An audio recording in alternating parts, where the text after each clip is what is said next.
بسم الله الرحمن الرحيم. الحمد لله الذي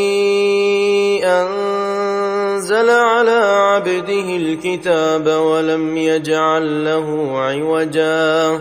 قيما لينذر بأسا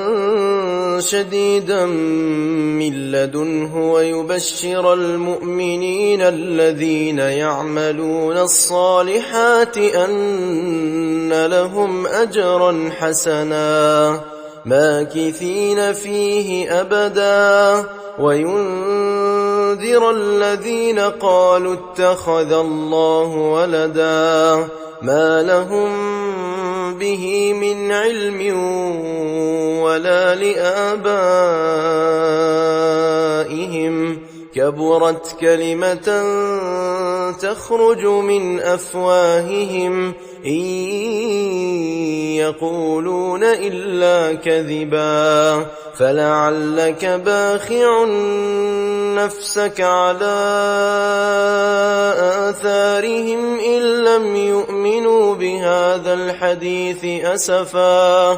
إنا جعلنا ما على الأرض زينة لها لنبلوهم أيهم أحسن عملا وإنا لجاعلون ما عليها صعيدا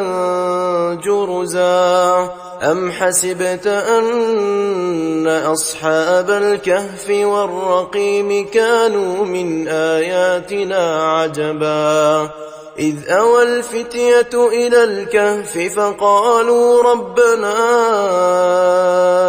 آتنا من لدنك رحمة وهيئ لنا من أمرنا رشدا فضربنا على آذانهم في الكهف سنين عددا ثم بعثناهم لنعلم أي الحزبين أحصى لما لبثوا أمدا نحن نقص عليك نبأهم بالحق إنهم فتية آمنوا بربهم وزدناهم هدى وربطنا على قلوبهم إذ قاموا فقالوا ربنا رب السماوات والأرض لن ندعو من دونه إلها لقد قلنا إذا شططا هؤلاء قومنا اتخذوا من دونه آلهة لولا يأتون عليهم بسلطان بين فمن أظلم ممن افترى على الله كذبا وإذ اعتزلتموهم وما يعبدون إلا الله فأووا إلى الكهف ينشر لكم ربكم من رحمته ويهيئ لكم من أمركم مرفقا وترى الشمس إذا طلعت تزاور عن كهفهم ذات اليمين وإذا غربت تقرضهم ذات الشمال وهم في فجوة منه ذلك من آيات الله من يهد الله فهو المهتد ومن يضلل فلن تجد له وليا مرشدا وتحسبهم أيقاظا وهم رقود ونقلبهم ذات اليمين وذات الشمال وكلبهم باسط ذراعيه بالوصيد لو اطلعت عليهم لوليت منهم فرارا ولملئت منهم رعبا وكذلك بعثناهم ليتساءلوا بينهم قال قائل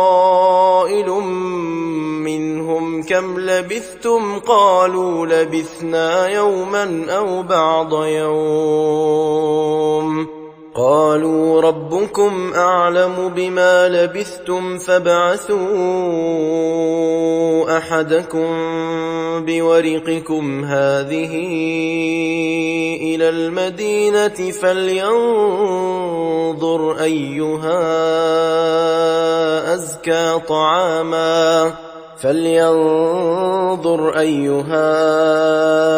أزكى طعاما فليأتكم برزق منه وليتلطف ولا يشعرن بكم أحدا إنهم إن يظهروا عليكم يرجموكم أو يعيدوكم في ملتهم ولن تفلحوا إذا أبدا وكذلك أعثرنا عليهم ليعلموا أن وعد الله حق وأن الساعة لا ريب فيها إذ يتنازعون بينهم أمرهم فقالوا ابنوا عليهم بنيانا ربهم أعلم بهم قال الذين غلبوا على أمرهم لنتخذن عليهم مسجدا سيقولون ثلاثة رابعهم كلبهم ويقولون خمسة سادسهم كلبهم رجما بالغيب ويقولون سبعة وثامنهم كلبهم قل ربي أعلم بعدتهم ما يعلمهم إلا قليل فلا تمار فيهم إلا مراء ظاهرا ولا تستفت فيهم منهم أحدا ولا تقولن لشيء إني فاعل ذلك غدا إلا أن يشاء الله واذكر ربك إذا نسيت وقل عسى أن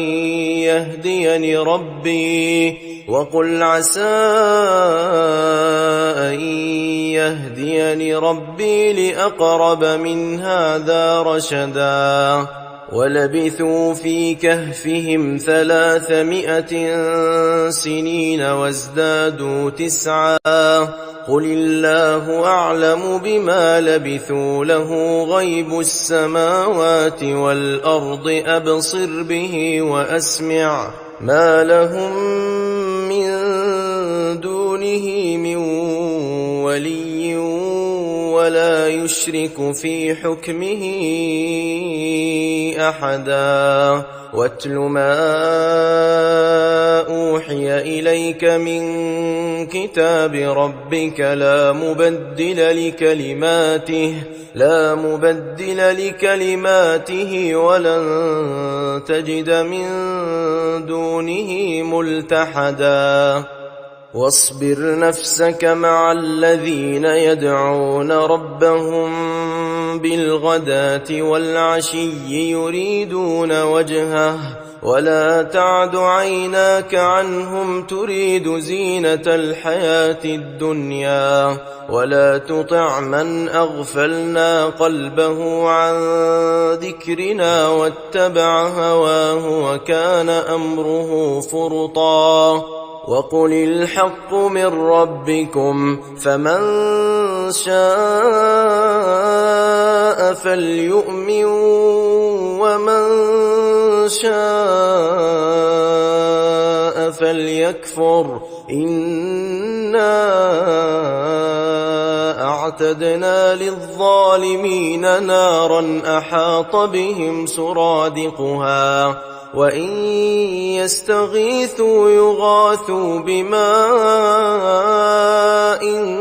كالمهل يشوي الوجوه بئس الشراب وساءت مرتفقا إن الذين آمنوا وعملوا الصالحات إنا لا نضيع أجر من أحسن عملا أولئك لهم جنات عدن تجري من تحتهم الأنهار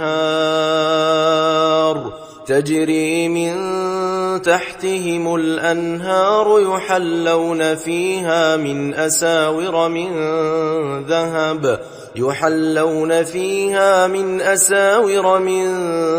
ذهب ويلبسون ثيابا خضرا من سندس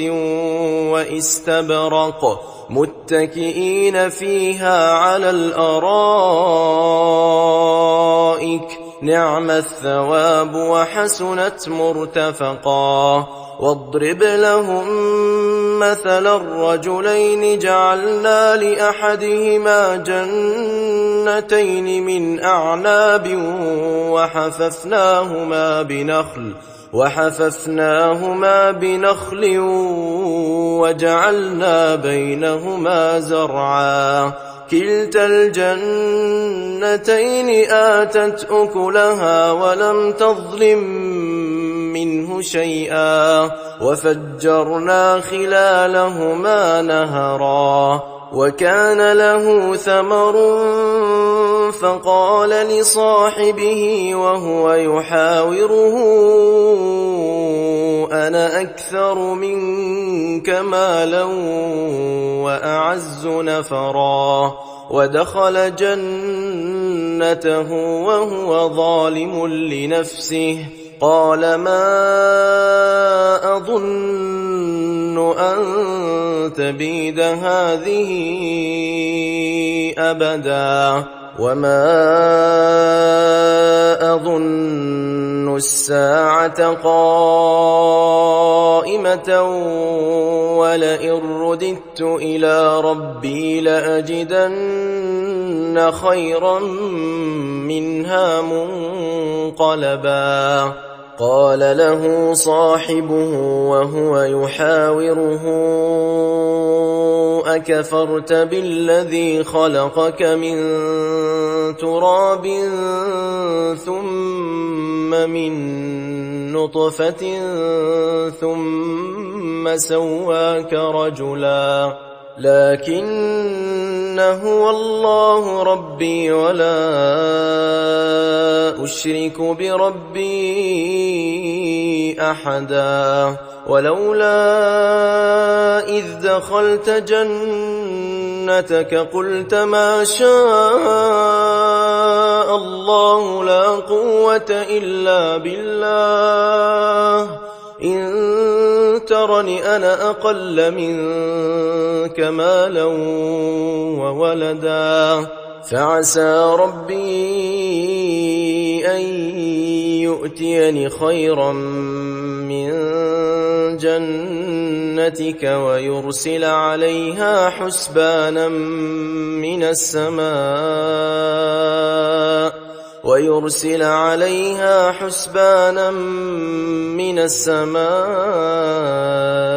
فتصبح صعيدا زلقا أو يصبح ماؤها غورا فلن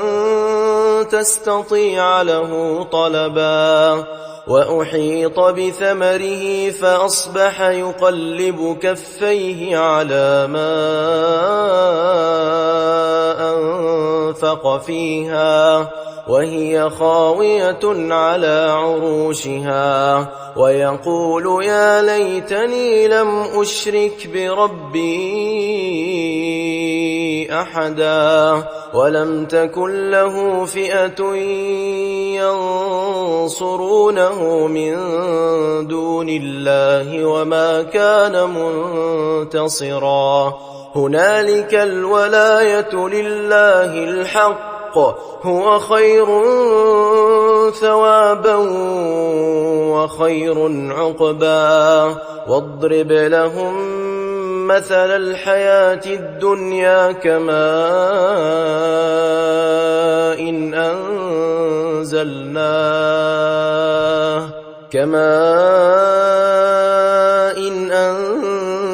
أنزلناه من السماء فاختلط به نبات الأرض فأصبح هشيما تذروه الرياح وكان الله على كل شيء مقتدرا المال والبنون زينة الحياة الدنيا والباقيات الصالحات خير عند ربك ثوابا وخير أملا ويوم نسير الجبال وترى الأرض بارزة وحشرناهم فلم نغادر منهم أحدا وعرضوا على ربك صفا لقد جئتمونا كما خلقناكم أول مرة بل زعمتم أن لن نجعل لكم موعدا ووضع الكتاب فترى المجرمين مشفقين مما فيه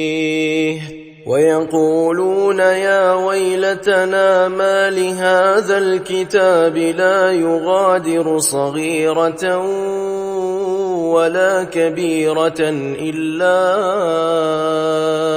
أحصاها ووجدوا ما عملوا حاضرا ولا يظلم ربك أحدا وإذ قلنا للملائكة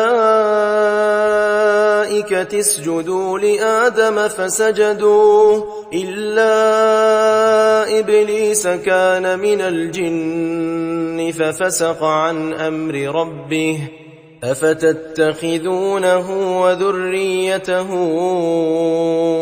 أولياء من دوني وهم لكم عدو بئس للظالمين بدلا ما أشهدتهم خلق السماوات والأرض ولا خلق أنفسهم وما كنت متخذ المضلين عضدا ويوم يقول نادوا شركائي الذين زعمتم فدعوهم فلم يستجيبوا لهم وجعلنا بينهم موبقا ورأى المجرمون النار فظنوا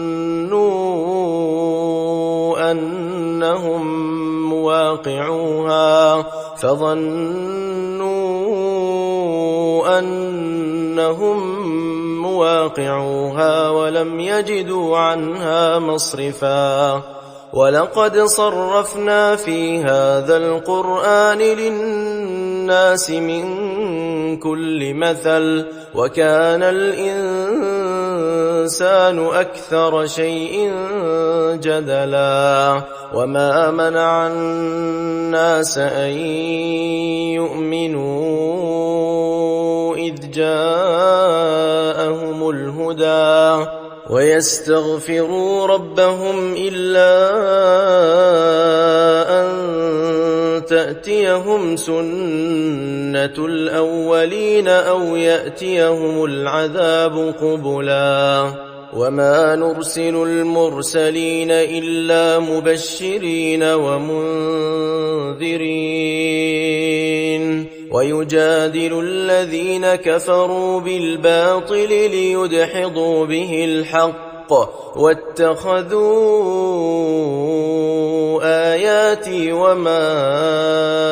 أنذروا هزوا ومن أظلم ممن ذكر بآيات ربه فأعرض عنها ونسي ما قدمت يداه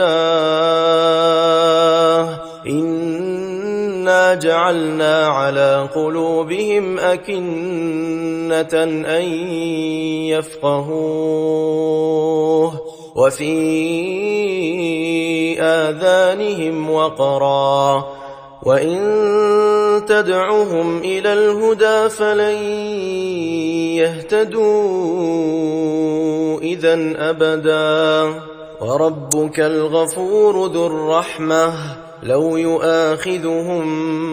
بما كسبوا لعجل لهم العذاب بل لهم موعد لن يجدوا من دونه موئلا وتلك القرى أهلكناهم لما ظلموا وجعلنا لمهلكهم موعدا وإذ قال موسى لفتاه لا أبرح حتى أبلغ مجمع البحرين أو أمضي حقبا فلما بلغا مجمع بينهما نسيا حوتهما فاتخذ سبيله في البحر سربا فلما جاوزا قال لفتاه آتنا غداءنا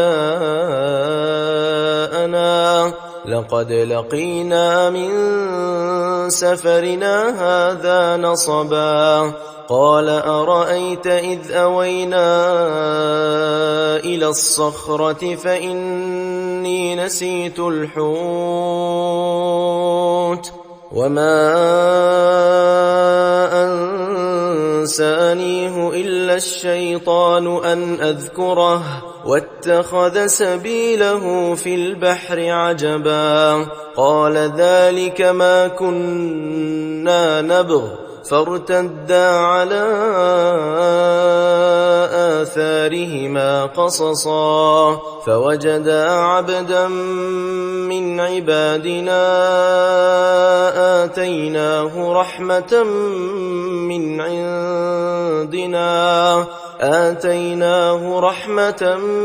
من عندنا وعلمناه من لدنا علما قال له موسى هل أتبعك على أن تعلمني مما علمت رشدا قال إنك لن تستطيع معي صبرا وكيف تصبر على ما لم تحط به خبرا قال ستجدني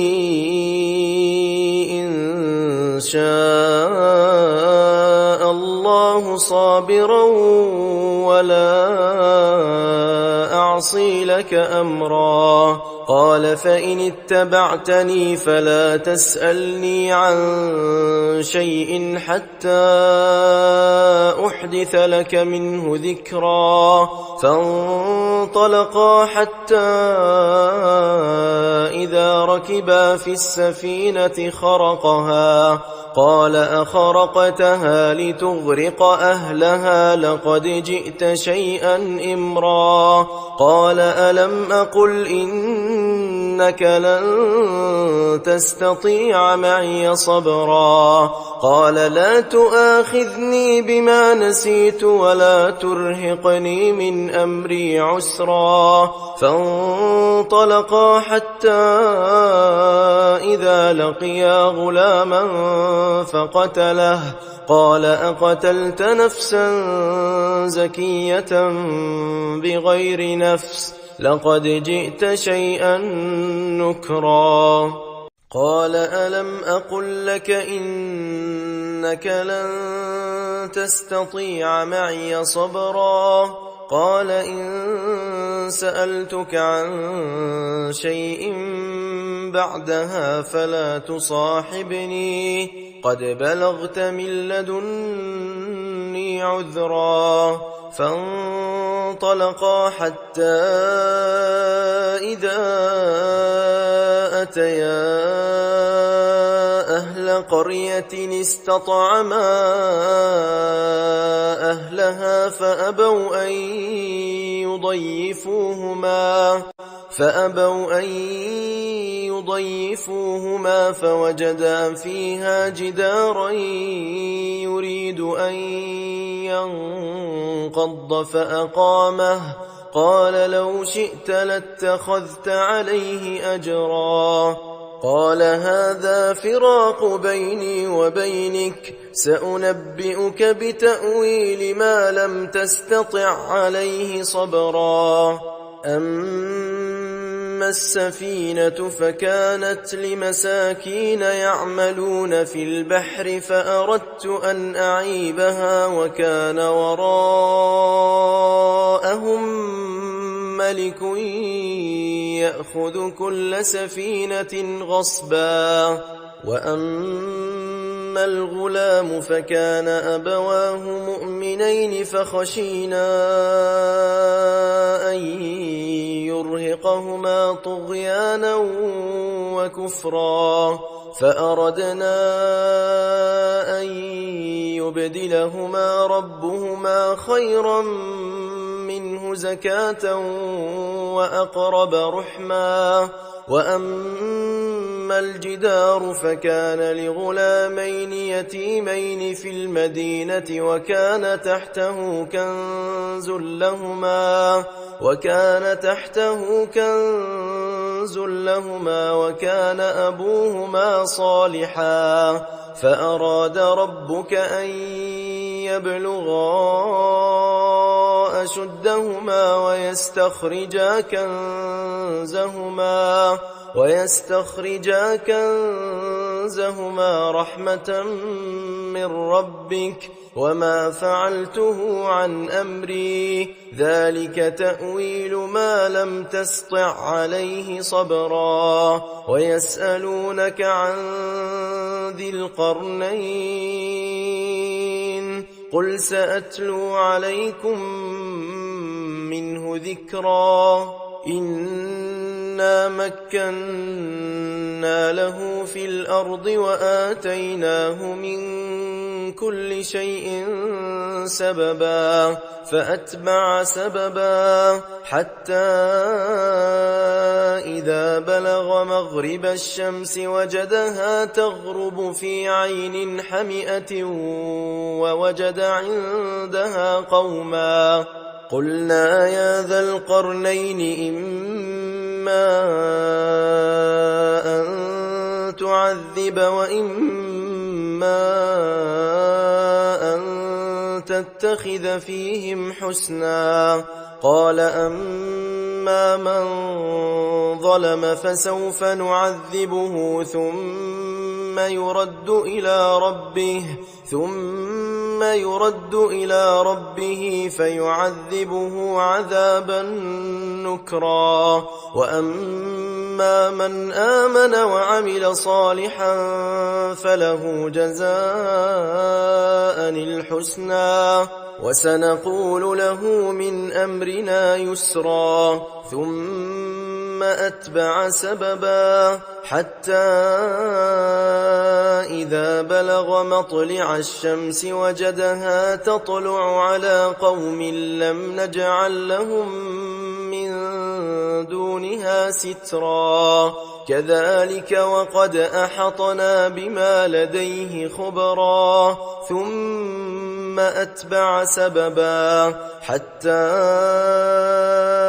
إذا بلغ بين السدين وجد من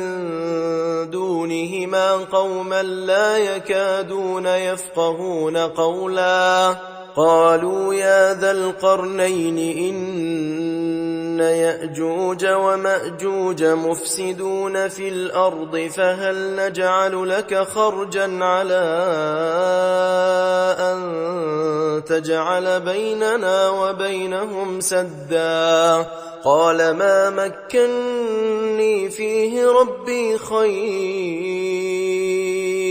فأعينوني بقوة أجعل بينكم وبينهم ردما آتوني زبر الحديد حتى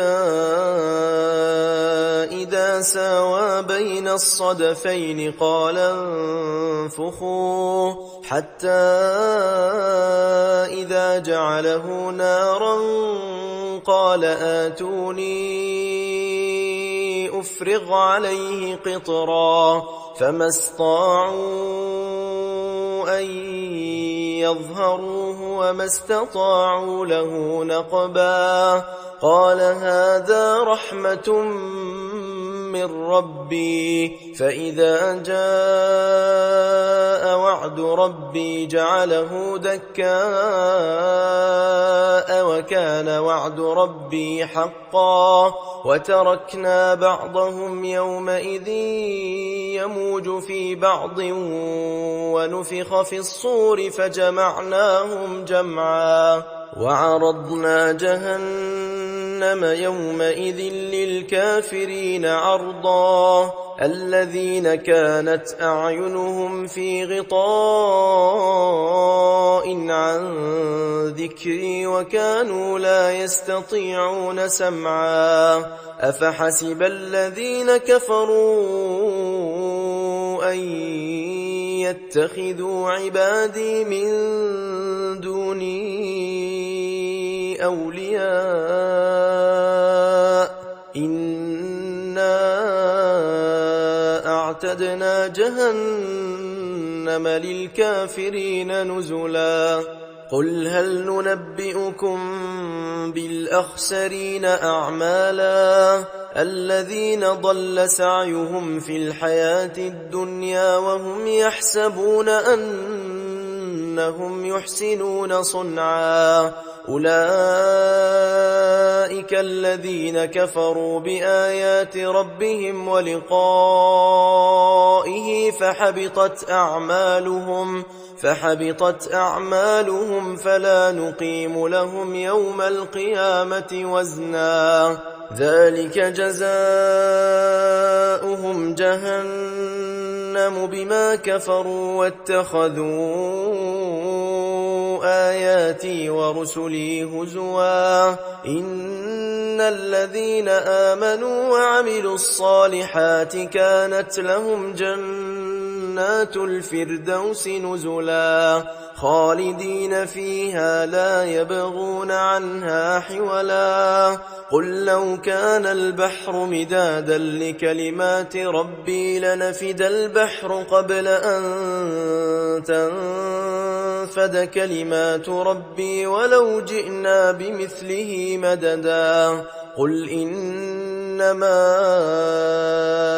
أنا بشر مثلكم يوحى إلي أنما إلهكم إله واحد فمن كان يرجو لقاء ربه فليعمل عملا صالحا ولا يشرك بعبادة ربه أحدا